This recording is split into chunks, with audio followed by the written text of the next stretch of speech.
Hello दोस्तों, आपका एक बार फिर से हमारे चैनल पर स्वागत है। आज हम आपको ले चलेंगे बेसिक शिक्षा विभाग की तरफ, जहां पे एक नए इनोवेशन पे कार्य किया जा रहा है। हालांकि बेसिक शिक्षा विभाग में 90% लोगों को इस इनोवेशन के विषय में नहीं पता है। आपके पास जब ये हमारा वीडियो पहुंचेगा, आप इसे सब्सक्राइब शेयर ज़रूर करिएगा, जिससे और लोगों को जागरूकता फैल सके और सरकार की गए नवाचारों पर आप विशेष ध्यान देने की कोशिश कर सकें। चलिए हम शुरू करते हैं, देर नहीं करते हैं। अभी एक दीक्षा एप्लीकेशन को अपडेट किया गया है। आप जब भी दीक्षा एप्लीकेशन ओपन करते हैं तो आप अपनी प्रोफाइल को पहले अपडेट करिए। प्रोफाइल जैसे ही अपडेट होगा, 100% अपडेट जैसे ही 100% क्लियर हुआ, तुरंत आपके अपडेट आएगा दीक्षा कोर्स का।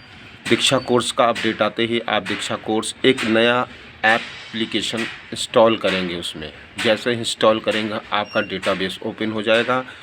आप उस डेटाबेस ओपन करके उसमें कई सारे कोर्सेस आएंगे, ongoing course, complete course, timing course, सारी चीज़ें आएंगी। अभी जो दिसंबर लास्ट मंथ में काफ़ी बेसिक शिक्षा अधिकारियों के द्वारा ये आदेश दिया गया था कि आप लोग अभिभावक शिक्षक बैठक मीटिंग करिए, वो दीक्षा कोर्सेस में इजीली रन कर रहा था, जबकि हमारे बहुत सारे शिक्षकों को ये नहीं पता था। अब आते हैं हम इसके दूसरे चरण पर। अगर आपका दीक्षा एप्लीकेशन ओपन नहीं हो रहा है तो आप डायरेक्ट diksha.gov.in से लॉगिन करिए।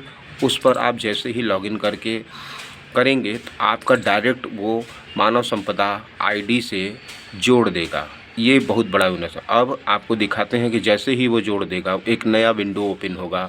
वो विंडो से डायरेक्ट आप जाके जो भी ट्रेनिंग करनी होगी करेंगे, और आपका दीक्षा कोर्स में अलावा दीक्षा जो एप्लीकेशन है, केवल दीक्षा, नॉट दीक्षा कोर्सेज, दीक्षा पे जब आप जाएंगे तो वहाँ पे आप देखेंगे कि आपका जो टाइम पीरियड है वो बढ़ना शुरू हो जाएगा। आपका टाइम पीरियड बढ़ना ज़रूरी है, क्योंकि सरकार की जो आंतरिक बातें चल रही हैं उसमें उन्होंने दीक्षा कोर्स में आपके घंटे को जोड़ रखा है। आपके जितने घंटे होते जाएंगे वो आपके प्रमोशन में, इंक्रीमेंट में, आगे जो भी आपका इंक्रीमेंट दिया जाएगा उससे जोड़ा जाएगा।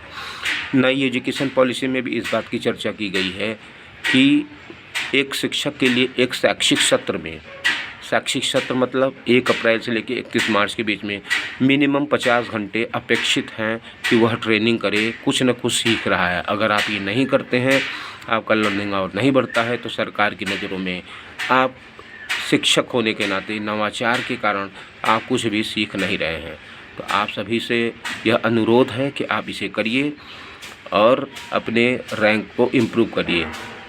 एक नई बात और देखने को मिलेगी कि दीक्षा कोर्सेस में जैसे ही आप जाएंगे, आपको एक नई चीज़ देखने को मिलेगी कि आपकी रैंक पूरे उत्तर प्रदेश लेवल पर क्या दिख रही है। ये भी एक नई इनोवेटिव आइडिया गवर्नमेंट के द्वारा की गई है।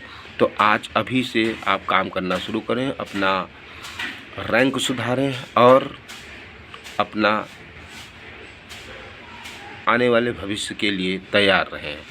धन्यवाद। एक बार फिर से पुनः आपको मिलेंगे। सुप्रभात।